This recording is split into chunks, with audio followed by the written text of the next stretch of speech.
चार जुल्म की टक्कर में, चार जुल्म की टक्कर में हमारे बीच में विरोध संख्या के भाई मौके को आज यहाँ पहुँचे। मैं चाहूँगा आप यहाँ पर अपनी बात रखें।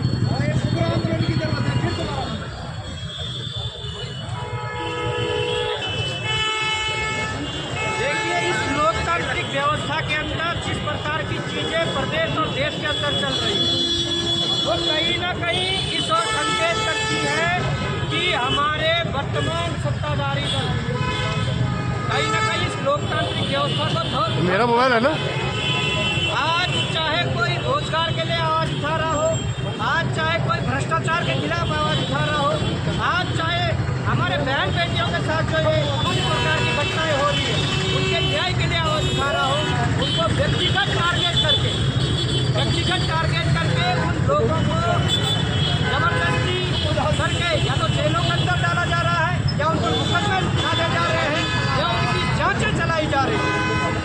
मैं ये कहना चाहता हूँ कि जिस प्रकार की घटना पौड़ी पुलिस के द्वारा जो गिरफ्तारी हुई, ठीक है, आपने SC मुकदमे में उन्हें अंदर किया, आपने अलग धाराएं लगाकर उन्हें अंदर किया, पर क्या मैं ये भी सवाल पूछना चाहता हूँ कि क्या ये जानबूझकर टारगेट करके की गई हुई गिरफ्तारी है?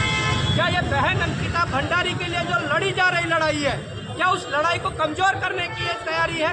और मैं कहता हूँ ये उसी लड़ाई को कमजोर करने की ये तैयारी है। ये कोई पहला उदाहरण नहीं है। इससे पहले चाहे भाई आशुतोष नेगी जी की जो धर्मपत्नी है, चाहे उनका ट्रांसफर देहरादून से पिथौरागढ़ के लिए किया गया हो, ये भी उसी केस को कमजोर करने के लिए किया जा रहा था।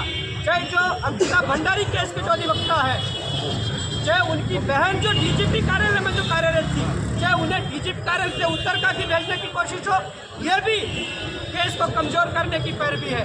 और इसके अलावा अनेकों लोग प्रलोभन देने का जो काम कर रहे हैं, अनेकों जो प्रेशर बनाने का जो काम कर रहे हैं, वो कहीं ना कहीं बहन अंकिता भंडारी की जो न्याय की लड़ाई लड़ी जा रही है उसे कमजोर करने की तैयारी है। और इस लड़ाई के कमजोर होने से केवल बहन अंकिता भंडारी को ही न्याय तो नहीं मिलेगा, परंतु उसके साथ हमारे उत्तराखंड में हजारों लाखों बेटियां जो न्याय के लिए लड़ रही है।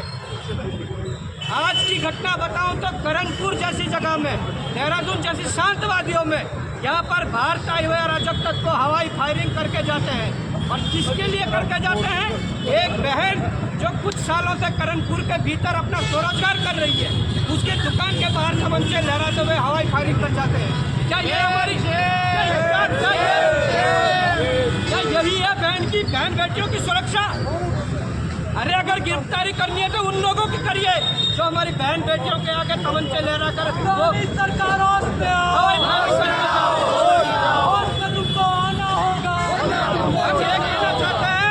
इस प्रकार की जो लड़ाइयाँ हैं व्यक्तिगत रूप से या पर्सनली कोई लड़ नहीं सकता, परंतु जब जब समाज खड़ा हुआ है तब बड़े परिवर्तन आए हैं, तब नए परिवर्तन आए हैं। लोकतांत्रिक व्यवस्था में यही खूबसूरती है। यहाँ न तो प्रधानमंत्री ताकतवर होता है, न राष्ट्रपति ताकतवर होता है। यहाँ न तो कोई प्रशासन में बैठा हुआ कोई अधिकारी ताकतवर होता है। ताकतवर होती है तो जनता होती है, पर जनता को उठना पड़ेगा, जनता को जागना पड़ेगा।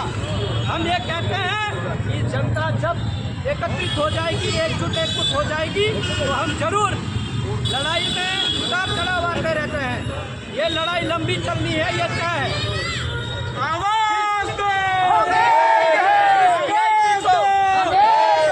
VIP को बचाने की कोशिश की जा रही है, उस VIP को सभी जानते हैं। हम ये कहते हैं, आज DGP अभिनव कुमार जी का मैं बयान सुन रहा था, उन्होंने अपने बयान में कहा कि इस गिरफ्तारी को अंकिता भंडारी प्रकरण से ना जोड़ा जाए। हम कहते हैं DGP महोदय बिल्कुल नहीं जोड़ेंगे, पर आपने कसम खा दीजिए कि उस लड़ाई को कमजोर करने की कोशिश नहीं है। उन्होंने कहा कि सरकार को बदनाम किया जा रहा है। हम कहते हैं सरकार बदनाम इसलिए हो रही है और पुलिस बदनाम इसलिए हो रही है। जो आरोपी पुलकित आर्य सहित या विधायक रेणु बिष्ट सहित जिन लोगों की आज तक CDR नहीं निकल पाई है, आप CDR निकाल कर देखिए। उस पटवारी की भी CDR निकालिए, उस SDM की भी CDR निकालिए जो उस दौरान घटना के समय वहाँ पर मौजूद थे या जो वहाँ पर तैनात थे। मैं कहूँगा उनके CDR ने यदि VIP का नंबर नहीं निकला तो कहना। क्या CDR निकलने में इतना समय लगता है? CDR क्यों नहीं निकाली जा रही है, ये हमारा सवाल है। इन तमाम सवालों के साथ हम आज भी इस लड़ाई में खड़े इसलिए हैं, बहन अंकिता भंडारी को न्याय मिलना चाहिए। नहीं तो इस प्रकार की जो चीज़ें हैं, इस प्रकार की घटनाएं उत्तराखंड में आम हो जाएंगी और लगातार होती रहेगी। आज भी जागने का समय है।